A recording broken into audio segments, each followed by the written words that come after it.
बेटा इस वीडियो में हम लोग जो है न्यूक्लियर फिजिक्स पर एक मेमोरी मैप बनाने वाले हैं। उसके जो कंटेंट हैं उनको वन बाय वन उसके फॉर्मूले, उसके कॉन्सेप्ट को डिस्कस करने वाले हैं। ठीक है ना। पूरे पूरे न्यूक्लियर फिजिक्स में जो जो टॉपिक्स हैं, फॉर्मूले हैं, उनको देखने वाले हैं। फिर उस पर जेई और नीट की जो क्वेश्चन पूछे गए हैं उनकी हम एनालिसिस करेंगे और देखेंगे कैसे क्वेश्चंस आते हैं। उनको हम लोग वन बाय वन करके सॉल्व भी करेंगे। सबसे पहले इस चैप्टर में जो जो टॉपिक इंपॉर्टेंट है उनको हम लोग डिस्कस कर लेते हैं। तो ये आपका है न्यूक्लियर फिजिक्स। ठीक है ना। सबसे पहला टॉपिक इसमें आएगा स्ट्रक्चर ऑफ न्यूक्लियस। सिंपल सी बात से बेसिक कॉन्सेप्ट है कि न्यूक्लियस प्रोटॉन और न्यूट्रॉन से मिलकर बना होता है और किसी भी एलिमेंट की न्यूक्लियस को रिप्रेजेंट करने का तरीका है ZXA।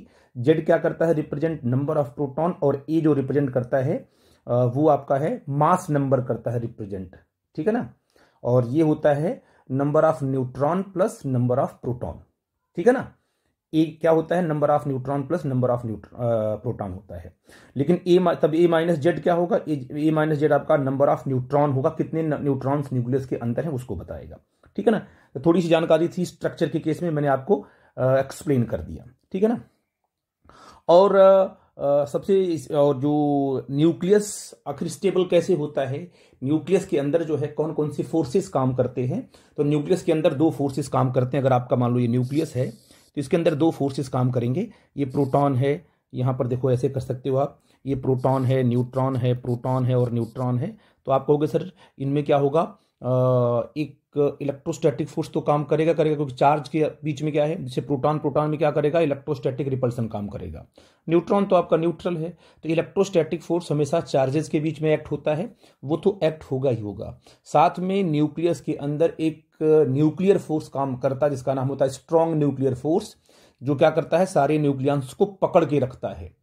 तो ये स्ट्रॉन्ग इलेक्ट्रोस्टैटिक फोर्स और स्ट्रॉन्ग न्यूक्लियर फोर्स जब आपस में बराबर होते हैं, बैलेंस होते हैं, तब आपका न्यूक्लियस स्टेबल होता है। ठीक है ना। तो स्ट्रॉन्ग न्यूक्लियर फोर्स कहां होता है? इनसाइड द न्यूक्लियस होता है, और वेरी शॉर्ट रेंज, मतलब न्यूक्लियस के अंदर ही स्ट्रॉन्ग फोर्स एक्ट होता है।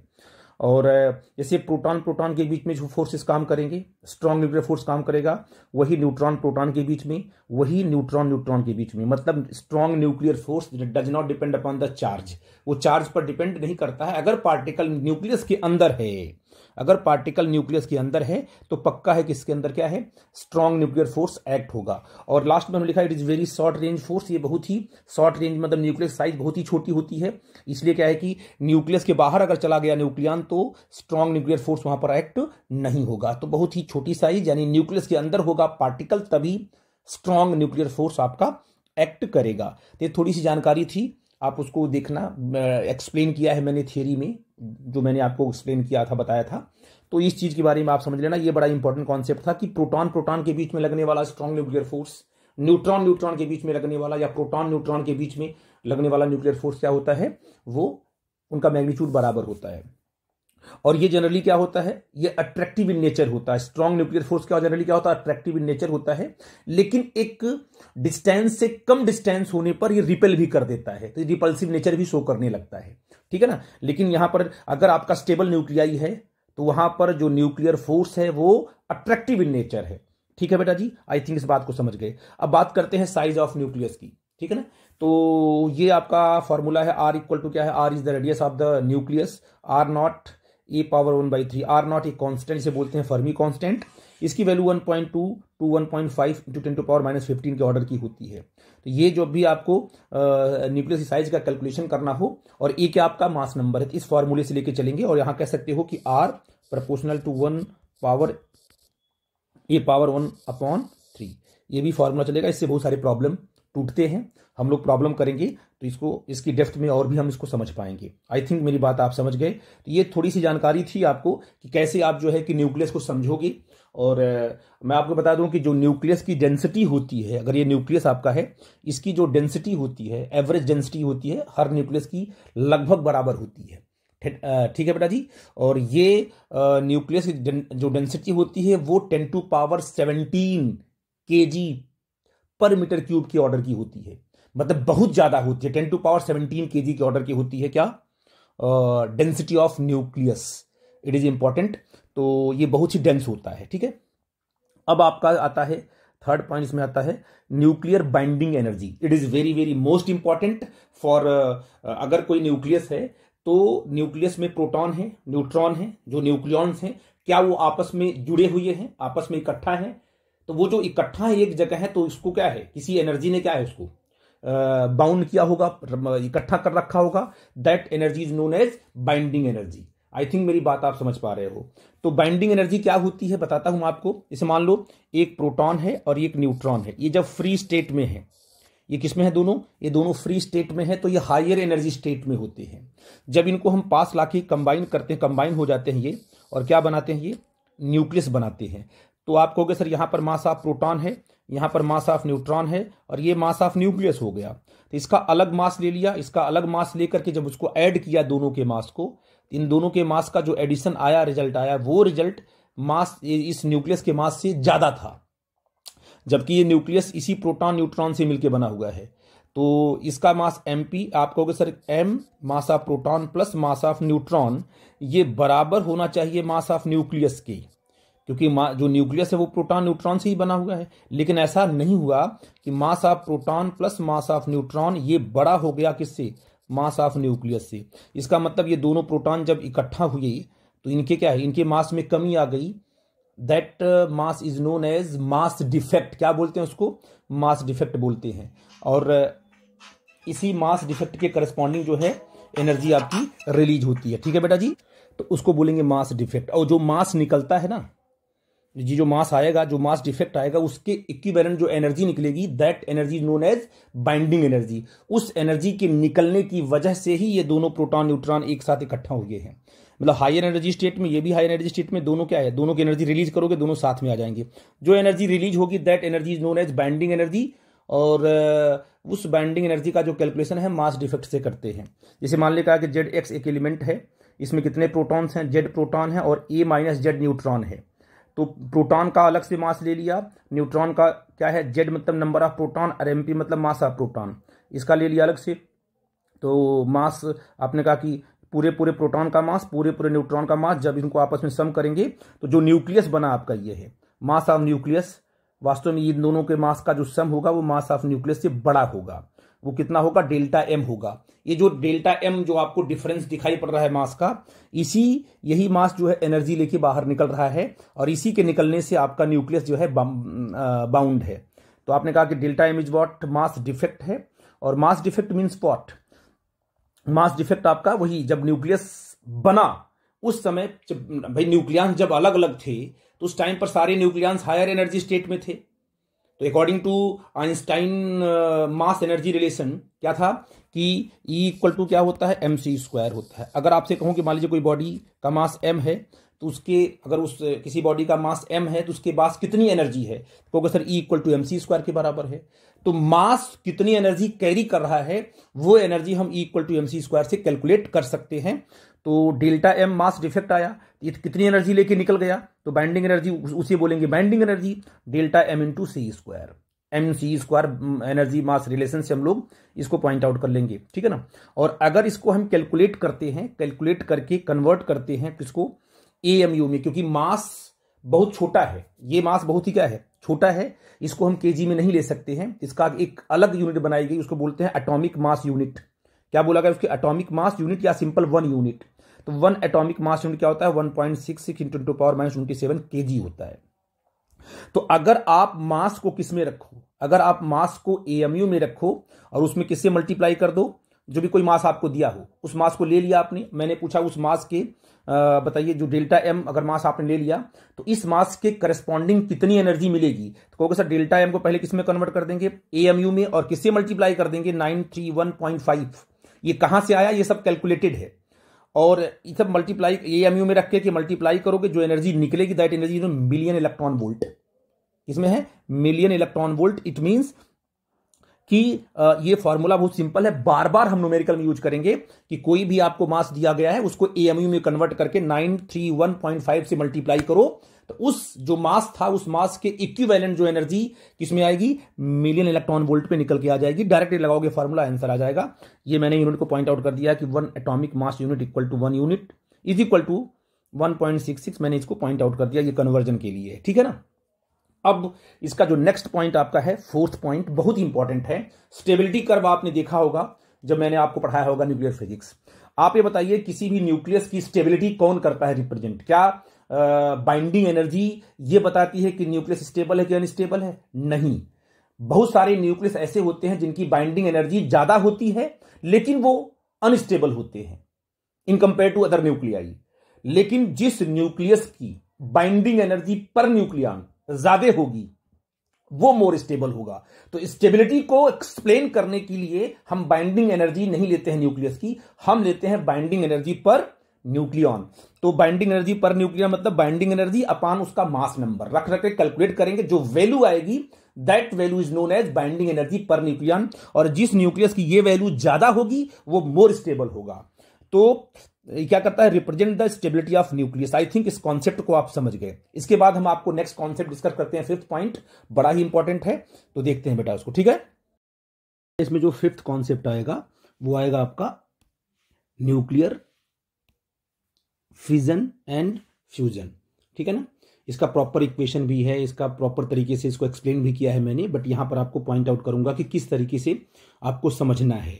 तो फिजन आपको पता है कि जो अनस्टेबल न्यूक्लियाई होता है ना, और आपने बाइंडिंग कर्व में देखा था कि अगर ऐसा न्यूक्लियस जिसका एटॉमिक नंबर या मास नंबर बहुत ज्यादा है वो भी अनस्टेबल है। क्या है? अगर मास नंबर बहुत ज्यादा है तो भी अनस्टेबल है, और मास नंबर बहुत ही कम है, जैसे आपका हाइड्रोजन के आइसोटोप्स 1H1 1H2 है ना, 1H3, ये सब क्या है? ये मोर अनस्टेबल न्यूक्लियाई होते हैं नेचर में। और वैसे बहुत ही हायर लेवल की बात करो, बहुत ही हायर मास नंबर की बात करो, जैसे आपका यूरेनियम है, प्लूटोनियम है, थोरियम है, इनका मास नंबर बहुत ही ज्यादा होता है, ठीक है ना। 238 235 इतना ज्यादा मास नंबर होगा तब भी ये क्या होंगे? अनस्टेबल होंगे। तो न्यूक्लियस अगर अनस्टेबल है तो अपने आप को स्टेबल करने के लिए वो क्या करता है? दो तरीके होते हैं, एक तो फिशन के थ्रू वो स्टेबल होगा, एक फ्यूजन के थ्रू वो अनस्टेबल होगा। जब क्या है, एक हैवी न्यूक्लियस एक्स, एक हैवी न्यूक्लियाई जब दो छोटे छोटे न्यूक्लियाई में स्प्लिट होता है तो उसे बोलते हैं न्यूक्लियर फिजन बोलते हैं। और जब स्प्लिट होगा तो ये छोटा बन जाएगा और उसमें से कुछ एनर्जी लिबरेट होती है, एनर्जी रेडिएट होती है, और इस एनर्जी को बोलते हैं फिशन एनर्जी, ठीक है बेटा जी। तो एक हैवी न्यूक्लियाई अपने आप को स्टेबल करने के लिए दो छोटे छोटे न्यूक्लियाई में टूट जाता है और कुछ एनर्जी बाहर निकलती है और उसे बोलते हैं फिशन एनर्जी। और इस एनर्जी का कैलकुलेशन कैसे करेंगे हम? ये हैवी न्यूक्लियस है ना, इसका मास क्या होगा? ज्यादा होगा, पता आपको, इसका मास ज्यादा होगा, इन दोनों का मास कम होगा, तो mass of X minus mass of Y plus mass of Z करेंगे तो जो नेट मास डिफेक्ट आएगा उसमें सी स्क्वायर से मल्टीप्लाई कर देंगे तो आ जाएगा, वो एनर्जी आ जाएगी, एनर्जी रिलीज्ड। जो मास डिफेक्ट आया, ये मास डिफेक्ट आया, सी स्क्वायर से मल्टीप्लाई कर दोगे तो एनर्जी निकल जाएगी। तो ये डेल्टा E1 यहां से हम कैलकुलेट कर लेंगे।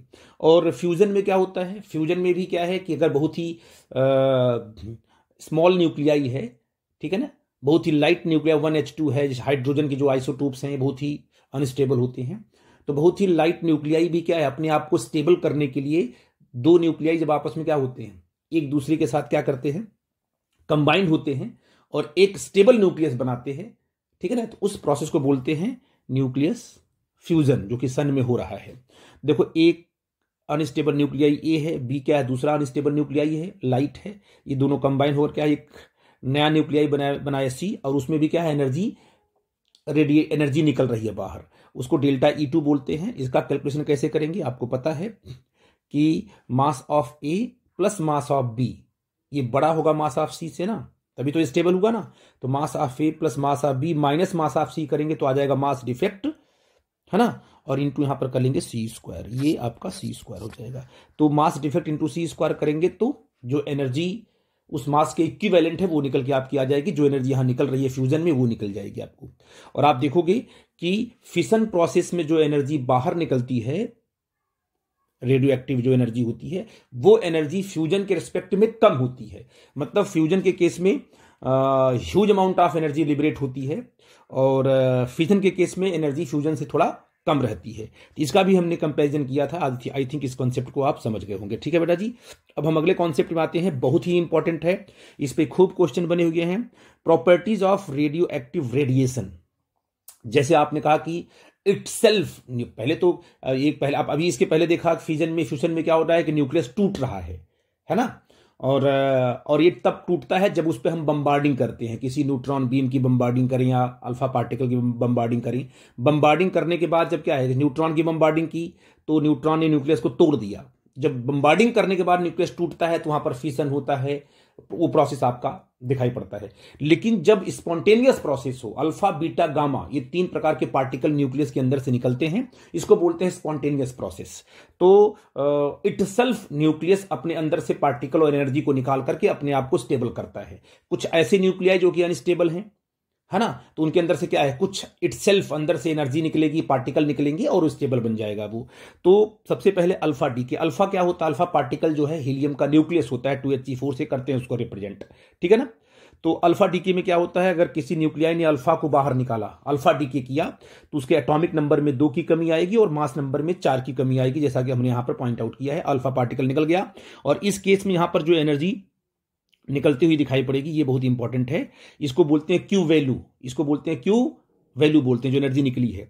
ये कुछ बच्चे सोचते हैं कि ये एनर्जी हो सकता है कि इलेक्ट्रोमैग्नेटिक रेडिएशन के फॉर्म में बाहर निकली हो, या तो हीट के फॉर्म में बाहर निकली हो, या तो लाइट के फॉर्म में बाहर निकली हो।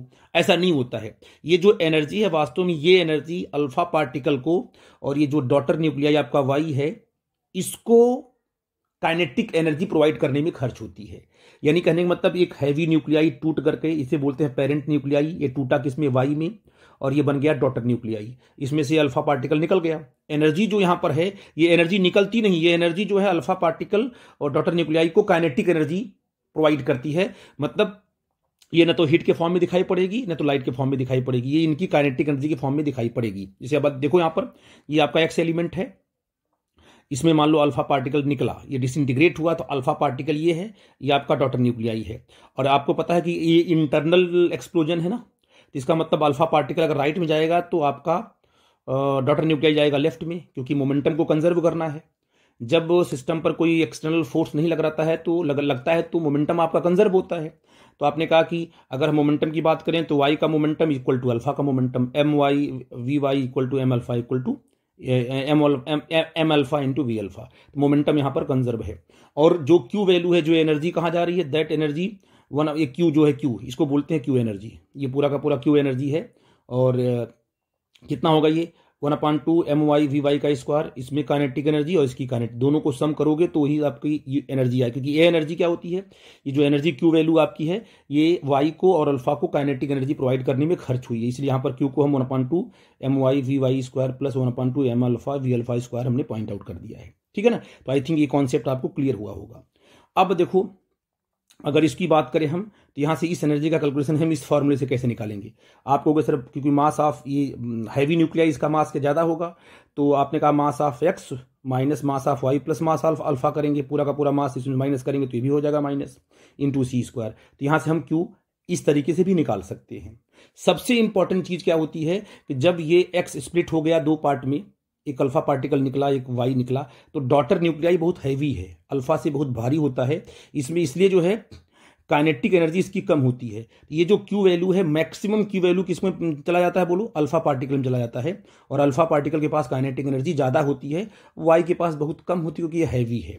तो इसलिए kinetic energy of alpha particle का जो कैलकुलेशन है, जिसमें न्यूमेरिकल्स बार बार आते हैं, वो आप क्या है, क्यू वैल्यू आप निकाल सकते हो, क्यू वैल्यू और A-4/A, ये क्या है आपका मास नंबर। इस फॉर्मूले से अल्फा के पास जो काइनेटिक एनर्जी होगी वो निकल के आ जाएगी। आई थिंक इस कॉन्सेप्ट को आप समझ गए। मैं अगले कॉन्सेप्ट में आता हूं बेटा।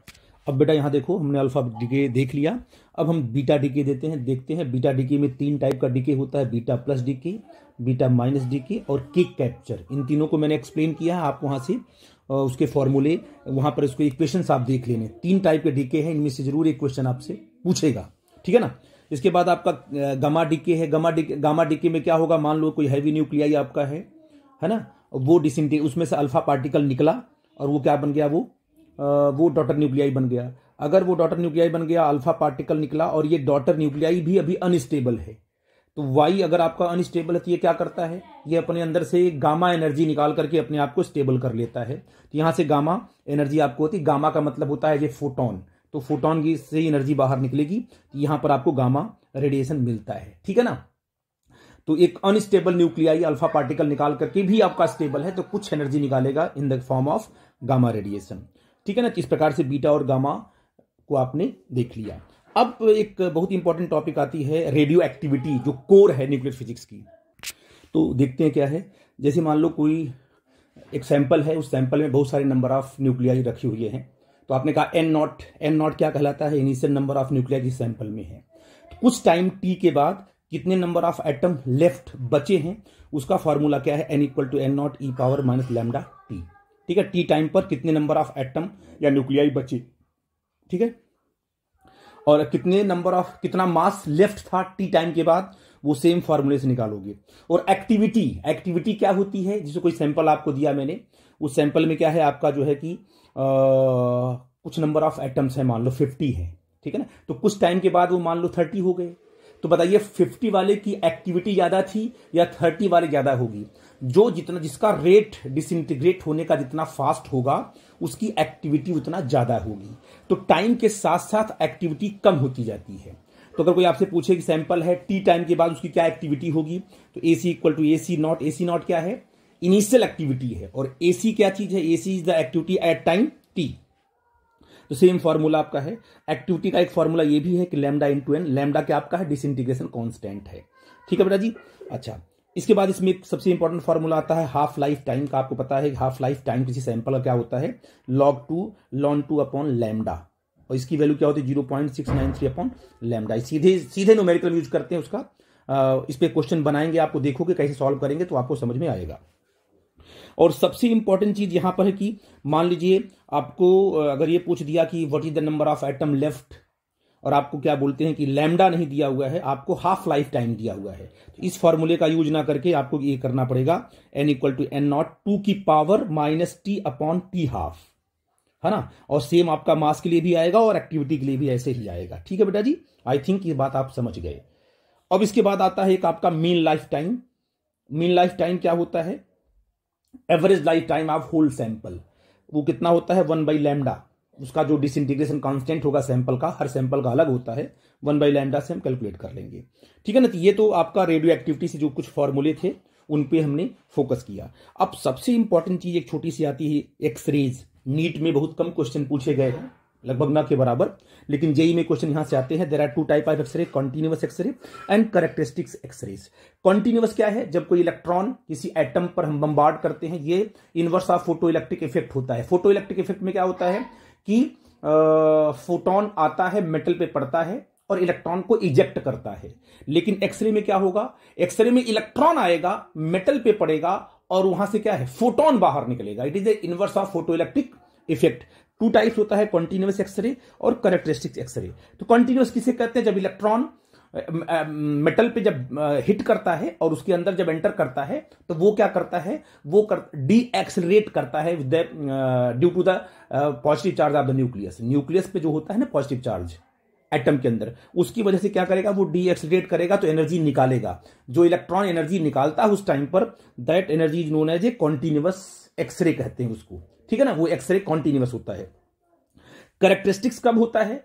कैरेक्टरिस्टिक्स में आने वाला जो इलेक्ट्रॉन है, जो इलेक्ट्रॉन मान लो आ रहा है, ये मान लो ये आपका एटम है ना, ये आपका एटम है और इसमें मान लो यहां पर इलेक्ट्रॉन है। अब यहां से जो इलेक्ट्रॉन आ रहा है ये आकर सीधे हिट करेगा इसको और इस इलेक्ट्रॉन को नॉकआउट कर देगा। ये यहां से ऑर्बिट से इलेक्ट्रॉन बाहर निकल जाएगा और जो आने वाला इलेक्ट्रॉन भी बाहर निकल गया है। यहां पर एक वैकेंसी क्रिएट होती है। जब यहां पर वैकेंसी क्रिएट हो जाती है तो ऊपर से इलेक्ट्रॉन जंप करने लगते हैं। जब इलेक्ट्रॉन जंप करते हैं, jumping of electron from high energy to lower energy, उस टाइम पर जो एनर्जी निकलती है उसको बोलते हैं कैरेक्टरिस्टिक्स एक्सरेज। ठीक है ना। इसमें सबसे इंपॉर्टेंट कॉन्सेप्ट फॉर्मूला, इस पे बहुत सारे क्वेश्चन आए हैं। कट ऑफ वेवलेंथ, इस वेवलेंथ के नीचे, है ना, ये आप इसको बोलते हैं लैम्डा मिनिमम। लैम्डा, इसके नीचे आपको फोटोन मिलेगा ही नहीं, इसे बोलते हैं कट ऑफ वेवलेंथ, hc/ev, और कैलकुलेट करते हैं तो 12400/v, मतलब ये मिनिमम वेवलेंथ का फोटोन होगा। ठीक है बेटा जी। या कह सकते हो कि this is the maximum energy वाला फोटोन होगा। ठीक है ना। इसमें एक टॉपिक और आती है, उसे बोलते हैं मोजले लॉ। ये क्या कहता है कि मोजले लॉ ये कहता है कि फॉर एग्जांपल कि अगर मान लीजिए जैसे आपने बोहर मॉडल पढ़ा था ना, बोहर मॉडल में आपने फ्रीक्वेंसी का कैलकुलेशन किया था, तो यहां पर क्या है कि अगर मान लीजिए एक्सरे में इलेक्ट्रॉन आया और किसी ऑर्बिट से इलेक्ट्रॉन नॉकआउट हो गया तो वहां पर एक वैकेंसी क्रिएट हो गई। जब वहां पर एक वैकेंसी क्रिएट हो जाएगी तो पूरे एटम का जो जेड है वो चेंज होगा, उसको बोलते हैं जेड इफेक्टिव। तो वहां पर जो फ्रीक्वेंसी का फार्मूला आएगा root nu equal to B एक कांस्टेंट है, और जेड क्या है, atomic number minus sigma, sigma क्या है, स्क्रीनिंग इफेक्ट है। तो इस तरीके से मोजले लॉ का ये फॉर्मूला है, इस पर न्यूमेरिकल कराएंगे तो कॉन्सेप्ट और भी क्लियर होगा, जेई से क्वेश्चन आ सकता है। ठीक है ना।